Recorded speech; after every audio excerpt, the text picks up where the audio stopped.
بسم الله الرحمن الرحيم. الحمد لله رب العالمين، وصل اللهم على النبي محمد وعلى آله وصحبه وسلم تسليما كثيرا، وبعد، فالسلام الله عليكم ورحمته وبركاته.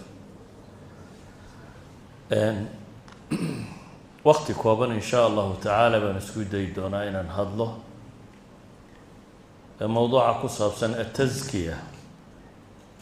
في اللغة العربية كلمة التزكية لما معناه يفعل بقصة أرورته أي علماء الشيغان، معنى الزيادة والنماء هي معنى الطهارة بين هذا شيء إنه طاهر نغضه أو حماه هي وحاصل لقريبه، هي إنه زيادة يكون عضو كره أما بركوبه هذا مسكلو تلمامنا. halka kan culamaa السلوك waxay uga dan leeyihiin inta ugu badan leh waa nafta bini aadamka oo laga tahiro ama yashuubaha wixii fool xumaynayay qofka bini aadamka oo wixii naqaa'isa ama hoos u dhigayay ama liidayay ama fool xumaynayay ama wax yeelayay in laga maydho oo iska tahiro, iyo inuu xagga khayrka uu u koro oo ziyaado uu wado istiqaamada iyo toosnaantiisu ay korto ilaa uu ka gaarayo bay yidhaahdaan darajatul ixsaan. sidaa awgeed culamaa suluuk markay masaladan sharxayaan waxay ku tilmaamaan laba eray oo kooban.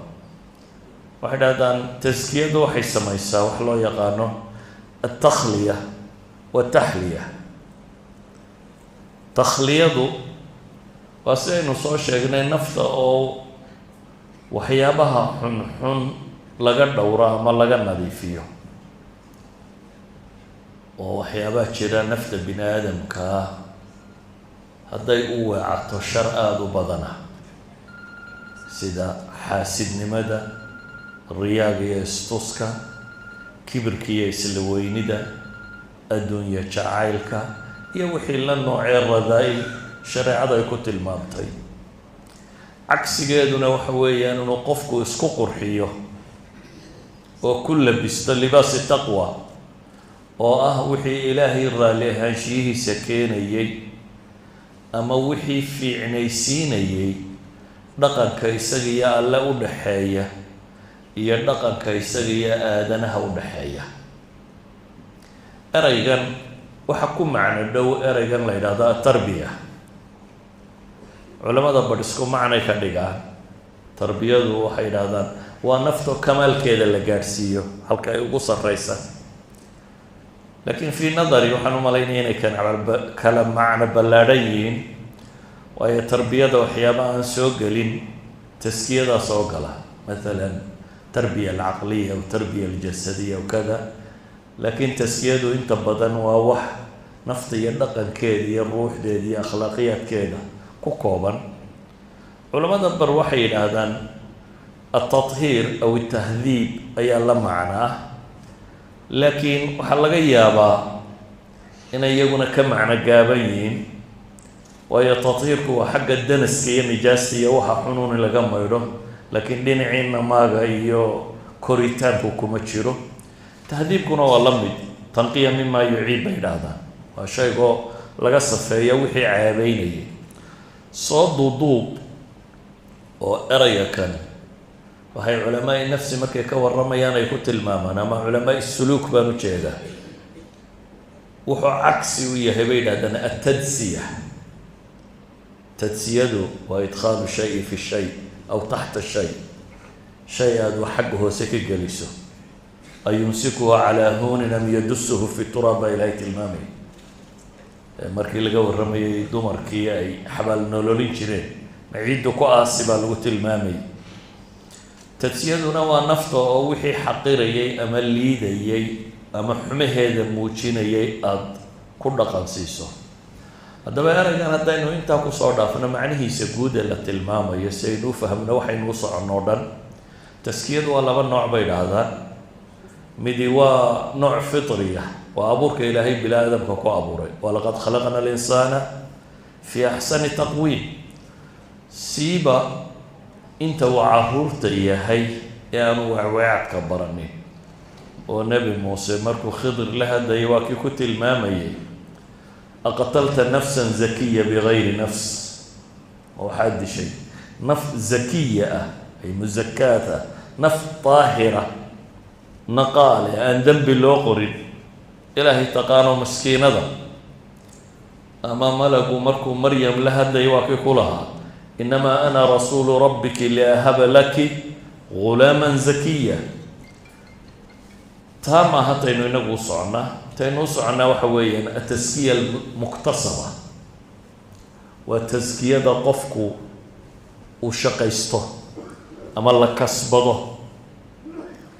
oo ilaahay qur-aanku leey waman tazakaa fainamaa yatazakaa linafsih wa ila allahi almasiir fi suurati faatir waman tazakaa fainamaa yatazakaa linafsih ninkii isطahira ee khayrka isku barbaariya ee naftiisa rabeeya fainamaa yatazakaa linafsihi baa ilaahay leeyay sideedaba waxay dhahdaan cilmigu waa laba jahad cilmi nadariya ama si kale haddaanu idhaahno information ah ama macluumaad ah ama ogaal ah inaad wax ogaalaad wax garatid wax ogaatid iyo aqoon dadka lagu tababaro oo u baahan farsamo iyo xeelad iyo tababar iyo training u baahan iyo tadriib taskiyadu bay yidhahdaan waa baabka labaad waa baabkan fanka lagu tilmaamo fi luga alcarabiya alcilmu walfanni bay yidhahdaan fanku maaha kan heesaa kama warramaya soomaalida fanka u taqaano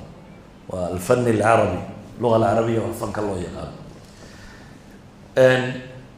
marka waa qofka bini aadamka oo naftiisa la tacaala sidii ay u qumanaan lahayd inta badanna kama maarmo qofku inuu cid rabayso helo haddaba arrintani inay muhim tahay waxaa tilmaamaya qur-aanka meel qura ayay kaga jirtaa ilaahay oo 11 jeer dhaaranaya rabu samaawaati walard oo hadduu wax inoo sheego qowluhu sidq warkiisu dhab yahay ayaa 11 jeer dhaartay suu masalada tan u tilmaamo suuradda aynu wada akhrino waashamsi waduxaaha waalqamari idaa talaaha waalnahaari idaa jallaaha walleyli idaa yaghshaaha waassamaa'i wamaa banaaha waalardi wamaa taxaaha wanafsin wamaa sawaaha faalhamaha fujuuraha wa taqwaaha intaas baa ilaahay kusoo dhaartay ay mufasiriinta badh waxay tilmaamayaan waawiyada meesha ku jiro dham inay waawulqasam yihiin haddaad doontana waawga labaad mid kasta waawulcatif waad ka dhigi kartaa calaa kullin ilaahay intuu sidaa u dhaartayba wuxuu tilmaamay qad aflaxa man zakaaha waqad khaaba man dasaaha waxaa liibaanay baa ilaahay leeyahy subxaana wa tacaala waxaa liibaanay man zakaaha ay man taharaha wa naqaaha wa hadabaha wa aslaxaha waxaa liibaanay baa ilaahay leeyahy qofka naftiisa daahir yeelay wanaajiyey kobciyey islaamnimada ku dhaqay qad aflaxa man tazakaa wadakara sma rabbihi fasalla waqad khaaba man dasaaha baa ilaahay yihi kii aasay ee xumaha iyo dhaqan xumada ku aasay ee xaqiray naftiisii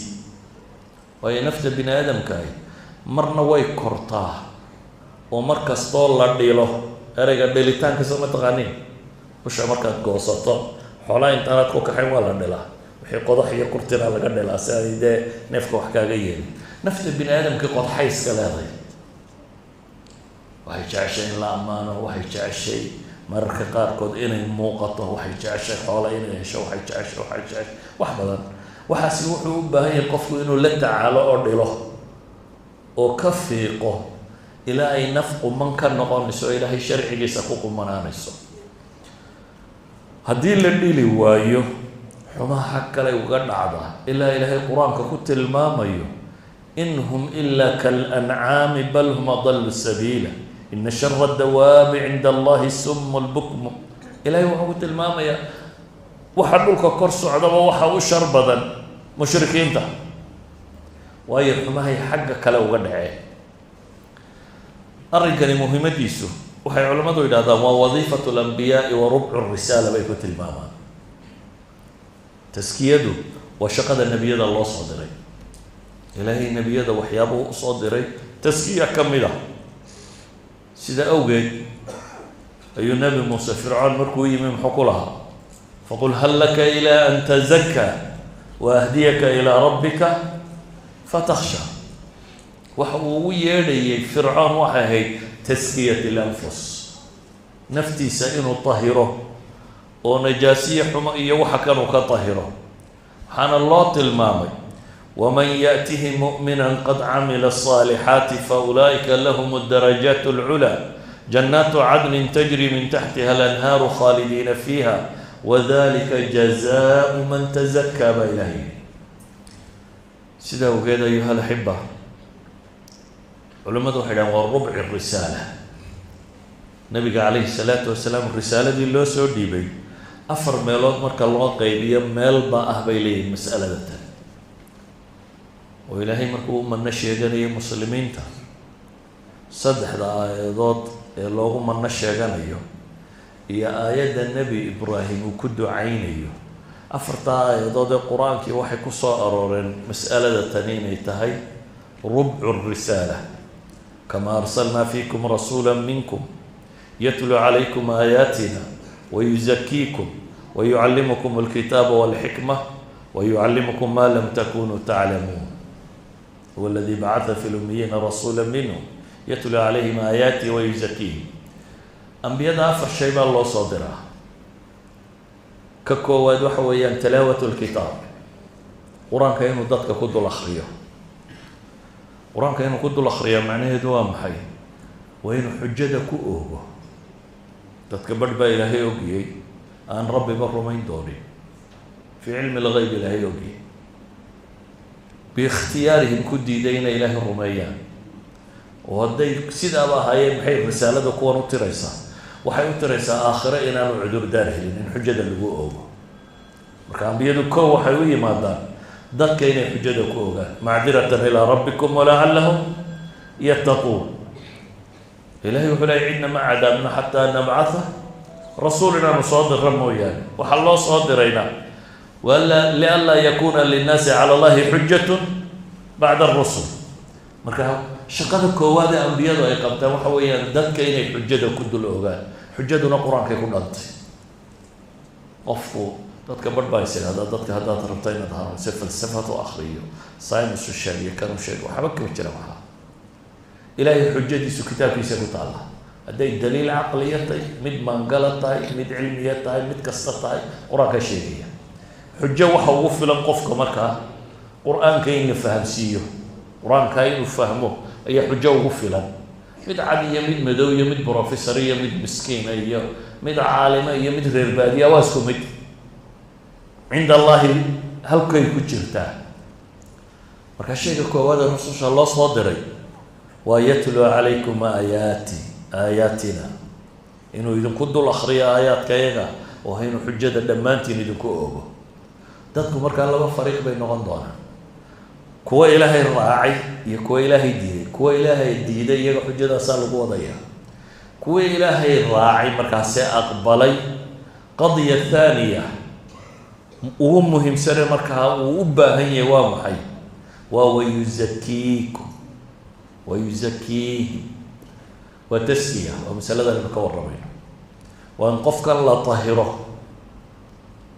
oo xumaha laga tahiro. oo xumaan laga tahirayo waxa ugu horeeya ilaahay keyrkiioo la caabudo, ilaahay keyrkiioo la baryo, ilaahay keyrkiioo la isu dhuldhigo.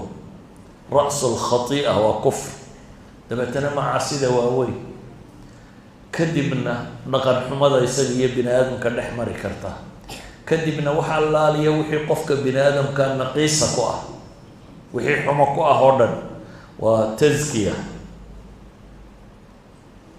mas'alada 4 iyo 3 markaa iyagu waa tacliimu alkitaabi walxikma. qofka in la baro aqoon in la baro ilaahay kitaabkiisa iyo sunnada nabiga calayhi salaatu wasalaam. iyagu waa cilmi. in badan oo dhallinyarada ka midi waxaad moodaa in ahmiyadda la saaro tacliimu alkitaabi waalxikma.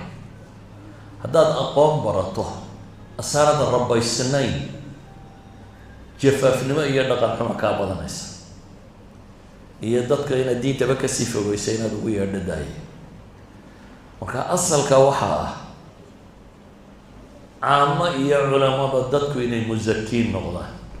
dadkao dhan waxaa saaranay laba ku ah bacda alxuja, waa in dadka la tahiro, naftooda iyo quluubtooda la tahiro, ay noqdaan dad mutawaadiciina oo ilaahay subxaanahu wa tacaala cabsidiisa ku beeran tahay, oo aan khalqiga iska weyneyneynin, oo aan adduun jacayl u noolayn, oo aakhiro u muuqato, oo wixii laga rabay oo dhami.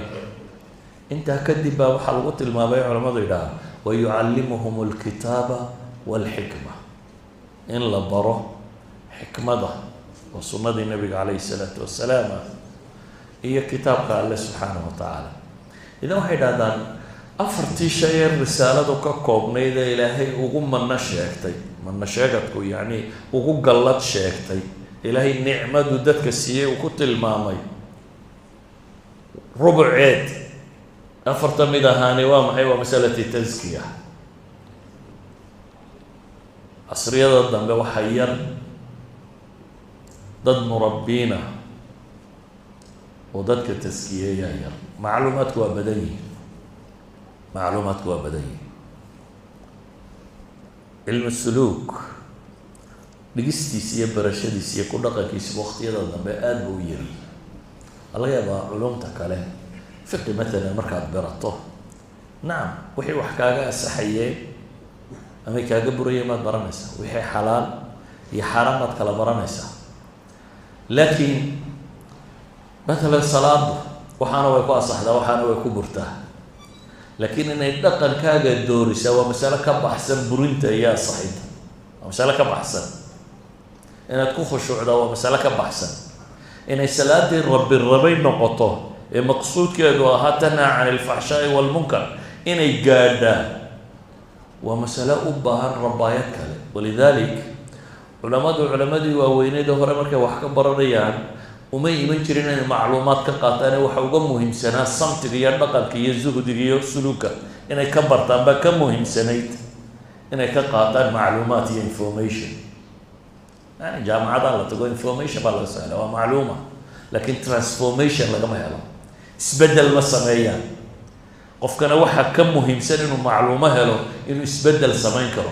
macluumadu markaasay wax taraysaa, marka macluumo kasta dhaqan isu beddelayso ayay qiimo leedahay. laakiin hadday noqoto waxaad madaxa ku gurayso un, laakiin hebel un aad iska tahay, haddaad 10 kitaab dhigato iyo haddaad 1 kitaab dhigataba haddaad hebel tahay oon waxba iska kaa gadiinaynin, noloshaaduna isbeddel samaynaynin, macluumaadku xujay kugu yihiin, wax tarba kuma aha, waa xujatun calayk.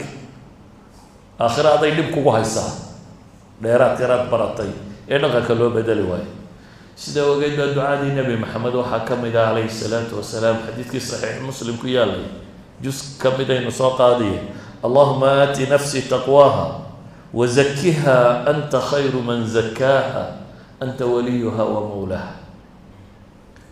nebi maxamed baa ilaahay bariyo muxuu weydiisanayaa, allahuma aati nafsii taqwaaha, ilow naftayda taqwadeeda iyo dhowrsanideeda iyo alla kacabsigeeda sii.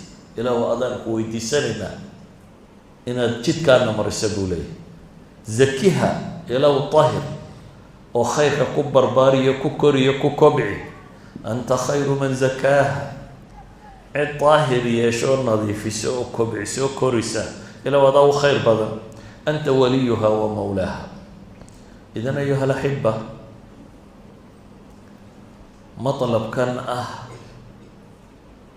in bini aadamku ama qofka muslimka ay siiba uu ku dadaalo diintiisu siday dhaqan isugu bedeli lahayd, aanay u noqon lahayn aqoon madaxa kaga jirta ee aqoon qalbiga ku jirta ay u noqon lahayd. inay caqliga gasho iyo inay qalbiga gashaa waa kala laba.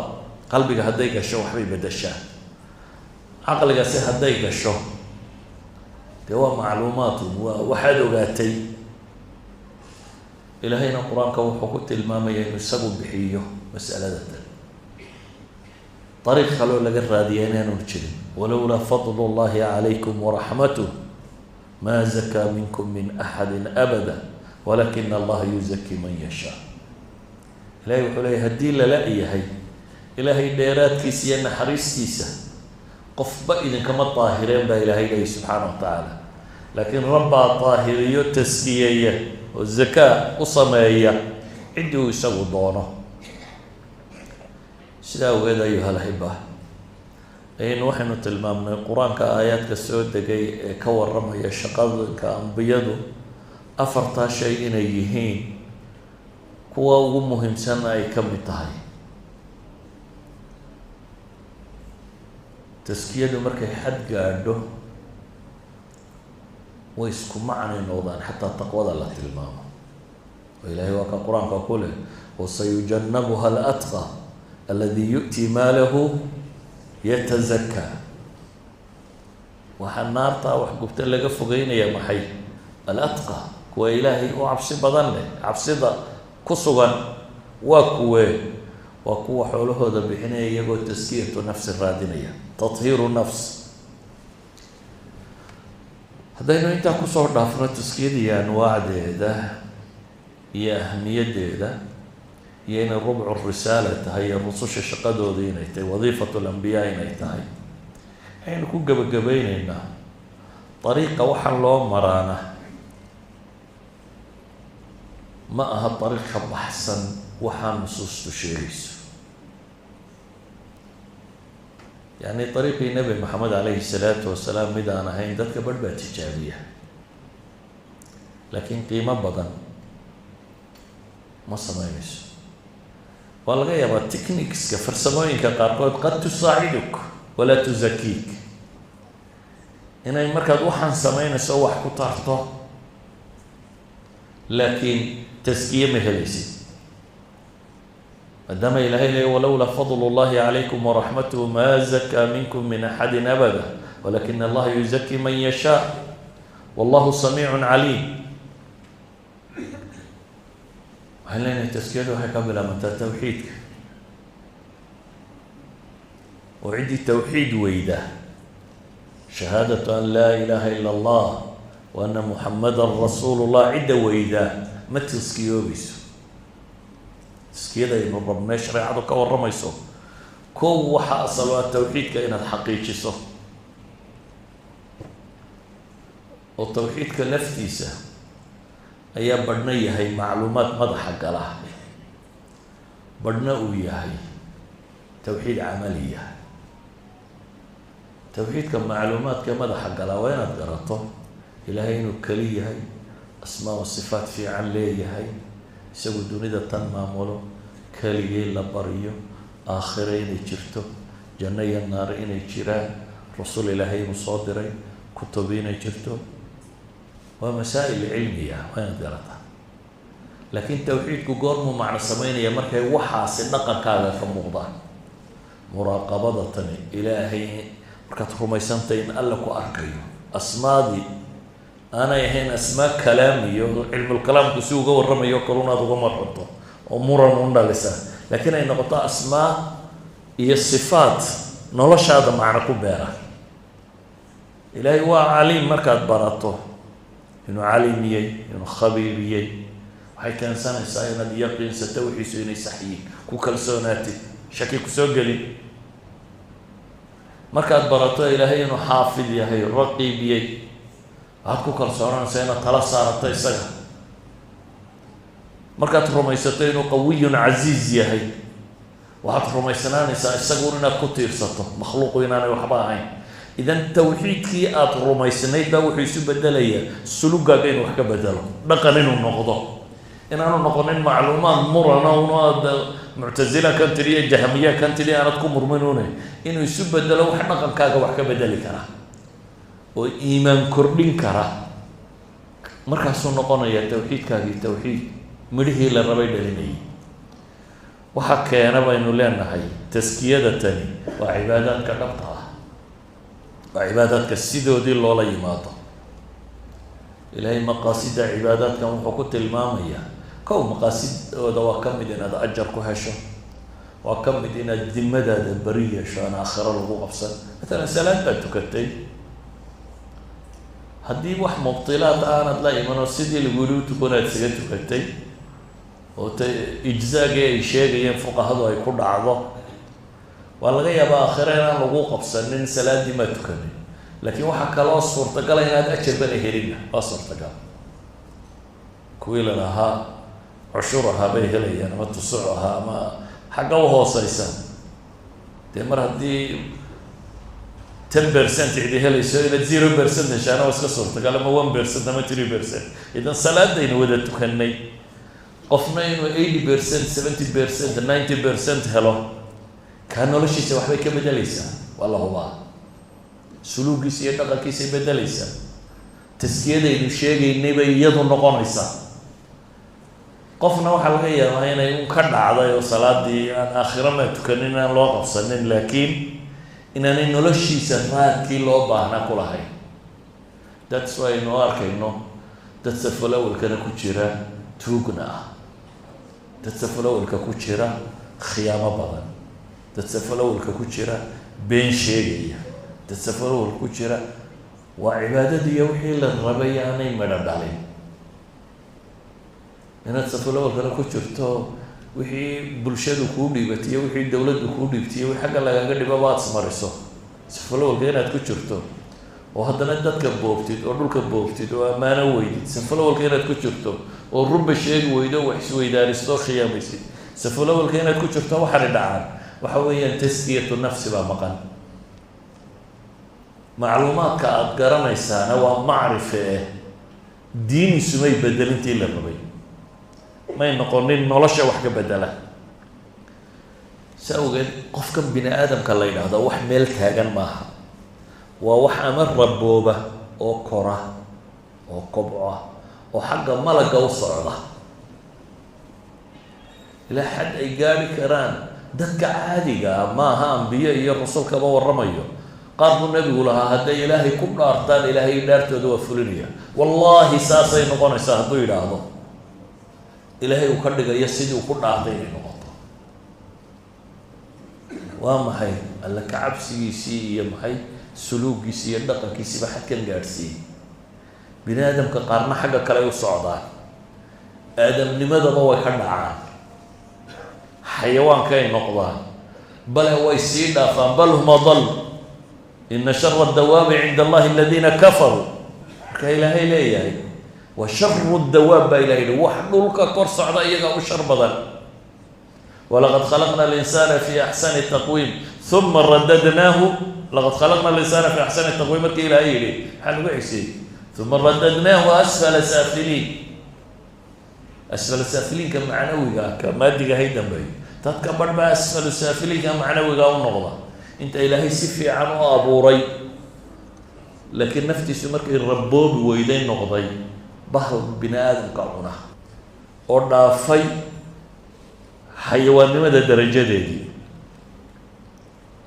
الهي القران تلماميا ولقد ذرانا لجهنم كثيرا من الجن والانس لهم قلوب لا يفقهون بها ولهم اعين لا يبصرون بها ولهم آذان لا يسمعون بها أولئك كالأنعام بل هم ضلوا السبيل بل هم ضل إلهي وحكوت المام يقوك جهنم كوة قلية الجن ينسك كمدي وقار ما لها بني آدم كو انفورميشن وركا كو هلوردن أي حرنطي وحي خير ما يشكو قليلا وحرنطي قلبي يسو وحما فهمه إيش يسو وناقا ما أركته دكتيسو خير كما مقاشو انت بولي لكن شربك شقيميها انت بولي عقلي قلبي بولي شربك فوقي دقي ان بولي شربك فوقي كواس الهي وحكوت المامي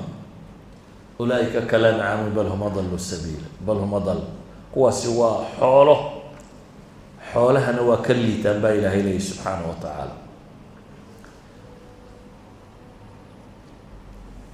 وحفليا وقتي صلاة دواقع لكن كلمة ديدواب كلمة سكا كوبا وحكو كوبان تاي bini aadamku xagga sarana wuu u kori karaa oo zakaadkaynu sheegaynay khud min amwaalihim sadaqatan tutahiruhum wa tuzakiihim tutahiruhum min daa'i lbukli washux iyo wixii la nooca xumaay ka tahiraysaa wa tuzakiihim kor bay yeelaysaa tuslixuhum way hagaajinaysaa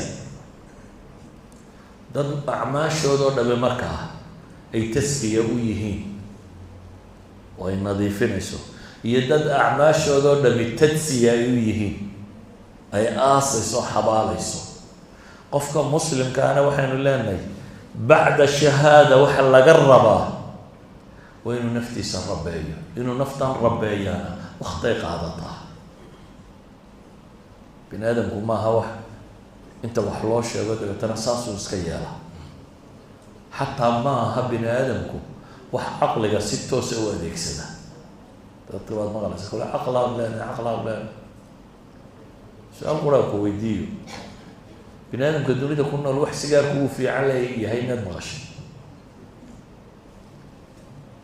diin kama warramayo basharka caadiga iyo dadka iyo aqoonta iyo waxa bini aadamku uu leeyahay wax la sigaar baa fiican miyaad maqashay kacbayana ku dhaho wuxuu ka odhanaya wuu xun yihi oo haddaan may caqligaaga adigu meed waalabtay markaa maxaad u cabaysaa haddaad ogtay inuu xun yahay asaad caqli qabto maxaad u cabaysaa ma waalid caqligaaga waad qabtaa yacni waanu raboobin go-aan qaadashadiisii baa xumaatay siduu naftan u rabayn lah marka macluumo kastoo aada haysataa macnaheedu maaha inay dhaqankaaga ka muuqanayso inaad macluumada garanaysaa shayga inaad garanaysa macnaheedu ma aha inay dhaqankaaga ka mid noqonayso dhaqankaagu wuxuu u baahan yahay inaad israbayso wuxuu u baahan yahay dadka khayrka qaba inaad ku xidhanto wuxuu u baahan yahay ilaahay kitaabkiisa iyo sunnada nabiga calayhi salaatu wasalaam inaad barato wuxuu u baahan yahay siiradii nebi maxamed inaad barato wuxuu u baahan yahay siyaru saalixiina wa taraajum alculamaa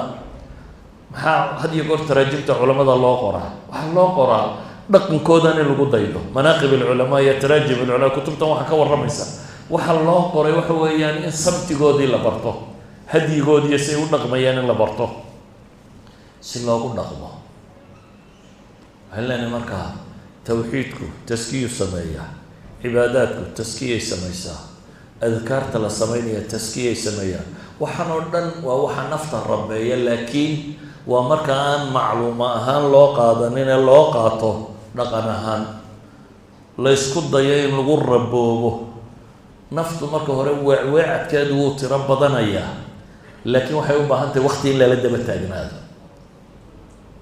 culamada psychologiga waxay idhahdaan wax kastoo aada muddo musaawalayso muddo aada wadaaba marka dambe caadaadku ku biira caadadaada caadiga aana dareen caadaadkaaga ma dareentid matalan iminka ina casarkii baxdaan oo shaah soo cabaan caada idiin noqotay kama fekertaan horta maxay ka faa'iideen inay maqaaxida tagno koob shaah ka dalbano qofna ma xisaabiyo ma isweydiisaa oo maqaaxidan inta la tago koobka shaah mad gurigaaga ku cabtay koob shaah hore duyi guryihiinii baa shaah yaalin waa baxaysaa caada idin ka noqotay inaad casarkii intaad xag xidhato halkaasa tagto koob shaah ka cabto adigoo aan fakerin baad samaynaysaa dhaqamada oo dhan baa caado loo bedeli karaa markaa dhaqan kastoo aad rabto haddaad muddo nafta ku rabayso marka dambe caado noqonaya automatically aada u samayso haddaan ka fakerin aada samayso marka waxaa laga yaabaa carruurta yaryar inaynu dhahno markaad cunada cunayso bismillah leh laakiin adigaaga weyne inaad iska ilowdo mar kasta waayo waanu ugu tirayn garay laakiin kaa yar haddaad usbuuc ku wado marka dambe dhaqankiisa ku biiraysaa cuna marku kor u qaado bismillah bu iska odhanaya marka way ka baxday macluumo oo waxay gaadhay maxay inay caadaadkiisa ku biirto marka waxaynu u baahanay macluumaadkan madaxa ka buuxa iyo wacdigan tirada badanna laydiin sheegaya habeen iyo maalinba inuu macluumaad aanu noqonin iyo war la ogaadaye inuu dhaqan isu bedelo inuu isu bedelaana wuxuu u baahan yahay nafta inaad muddo ku rabayso intay kala qabsanayso markay la qabsato wax fudud buu iska noqonayaa oo ay si caadiya ugu dhaqanto